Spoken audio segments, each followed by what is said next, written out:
welcome everybody to another edition of Community Connections. I'm joined today by Plymouth Town Clerk and Josie Ewing. Josie, thank you for joining us. Thank you so much. I'm excited to be here.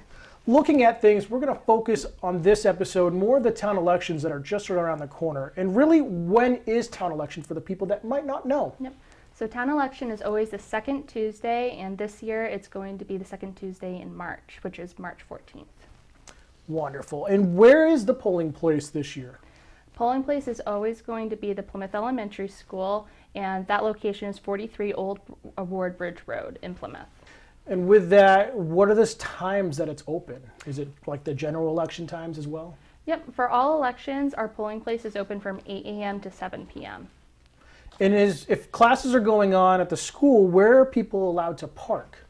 So there's plenty of parking in the back of the school, but there's also parking on the left-hand side. So voters are encouraged to start from the back, and if there's no parking on that side, then they're welcome to go back up and find the left side parking on the school.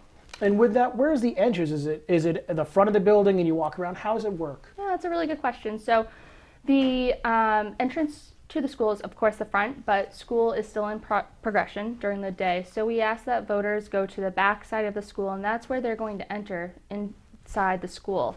The double entry doors, you'll go through there, and then on the right, you'll see the gymnasium, and you'll continue in that direction, and that's where the polling place is.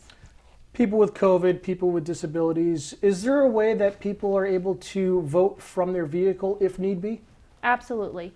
So what we recommend is if an individual has disabilities and has a difficult time walking long or short distances, that day we recommend that they go to the polling place, stay in their car, and have an agent of, maybe their friend or family member go into the polling place and find either the moderator, myself, or one of the supervisors of the checklist, and one of us will assist that individual in the voting process.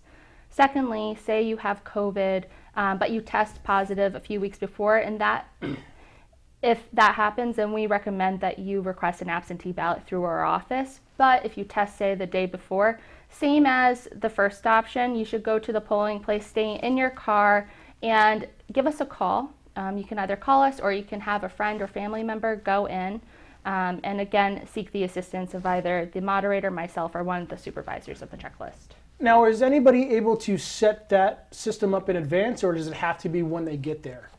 They can absolutely call us ahead of time that day, or they can call us at 536-1732, the town clerk's office, and give us a heads up that that may be occurring that day and they would need assistance. Wonderful. Yeah. Everyone's worried about election fraud, and all the rules have changed drastically over the last 4 years. People who are registered already, do they need to bring an ID to the polling place?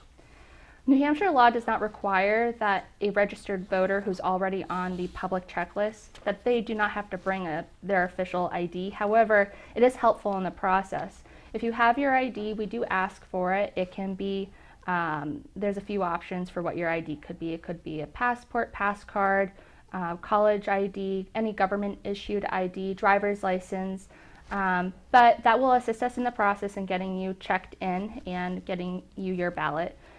If you do not have your ID, however, then we may need to go through a challenged voter affidavit process.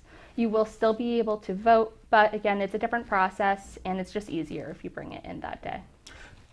Plymouth has seen a large population growth over the last couple of years due to COVID, everyone leaving the cities for the most part, second homes. Explain the process from start to finish when they arrive to the polling place of what they need to do and where they need to go. Yeah, absolutely. So if you're registered to vote, what you will do is you will go straight to the check-in station. At that station, you will be asked to provide your driver's license or proof of ID, whatever that may be that you have on you. As long as it's official, it has your image of yourself on it, and then your name, that suffices. And then we ask you to repeat your confirmation details, which are your full name and address. And as long as we don't have to make any corrections, and even if we do, that is all right. You'll receive your ballot, and then you'll be asked to go behind the scenes and vote, and then put your ballot into the tabulator counting machine. So give us a few examples. I know you described what counts for IDs, but what actual physical IDs? Passport, military, what are the other options? Well, military ID is one of them, passport, pass card, driver's license, non-driver's ID also works, and any college ID, even a high school ID. If you're 18 years old by the day of an election, maybe you've registered to vote already in the town clerk's office, we know that you're going to be 18 by town election, then you will be on our checklist and you can show your high school ID. That's fantastic. Technology has exploded in the last decade with elections. Talk about the new technology that Plymouth has with the poll pads and how they work for people who might not be familiar or kind of had some difficulties during the general election or the midterm elections or last year. Yeah, so people who are registered to vote in Plymouth, you likely notice that we do have new technology that we brought in back in 2020. What the technology is, they are poll pads. We purchased them from Knowink with the assistance of LHS Associates located in New Hampshire. Poll pads are frequently used across New England. However, they're newer to New Hampshire.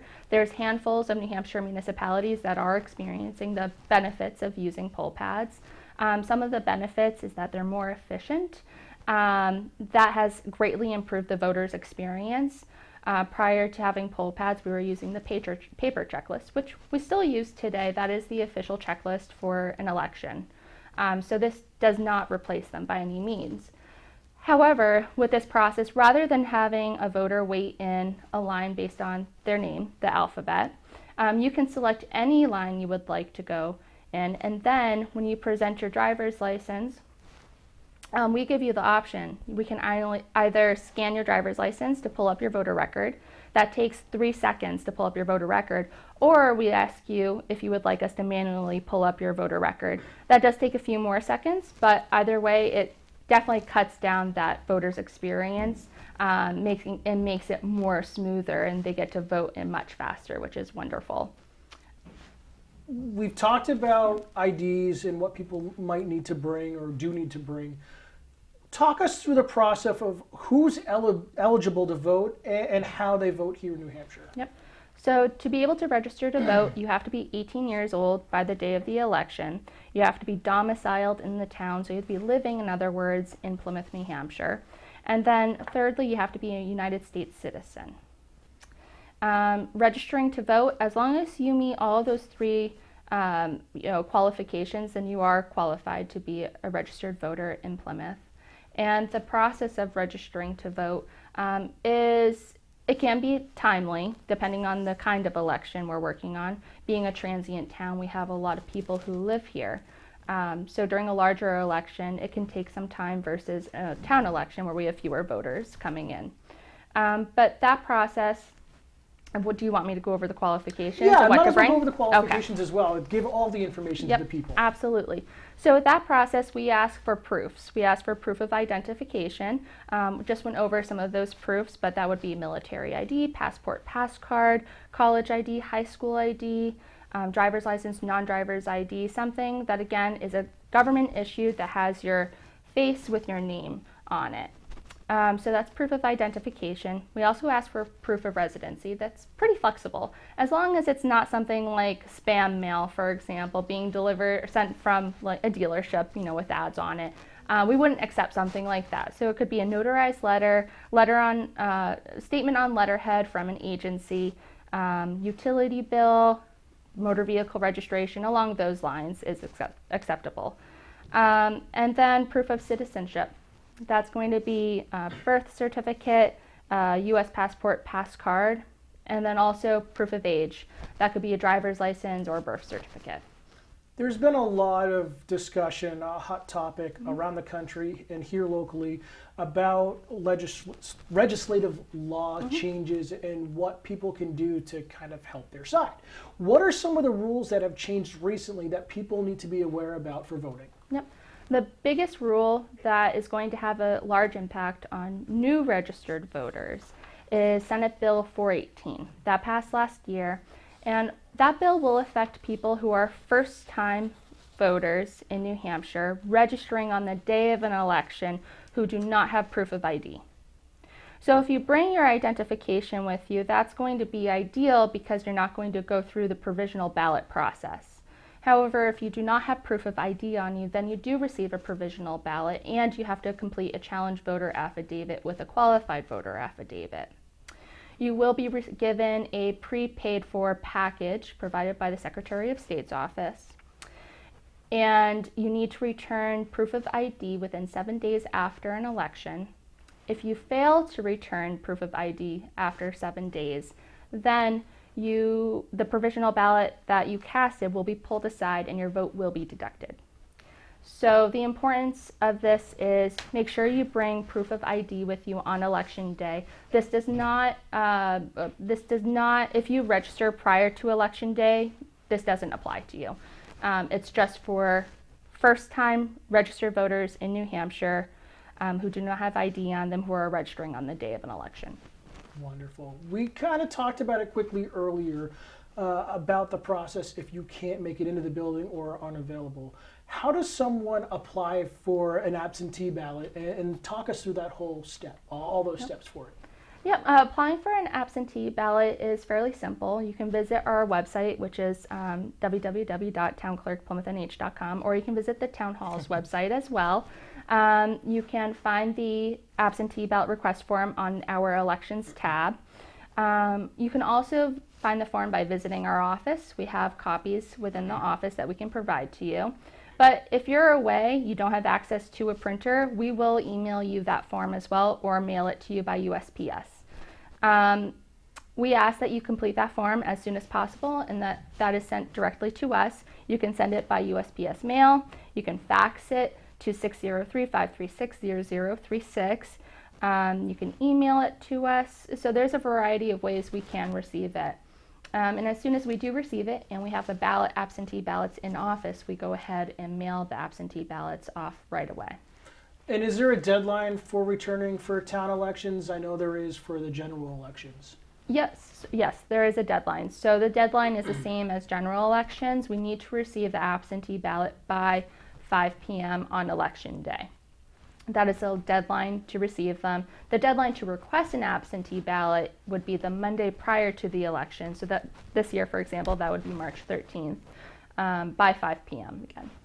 I know there's a lot of open seats, uncontested runners for positions here in town elections, but how can people find who is running for what races if they weren't able to visit and see our Meet the Candidates event?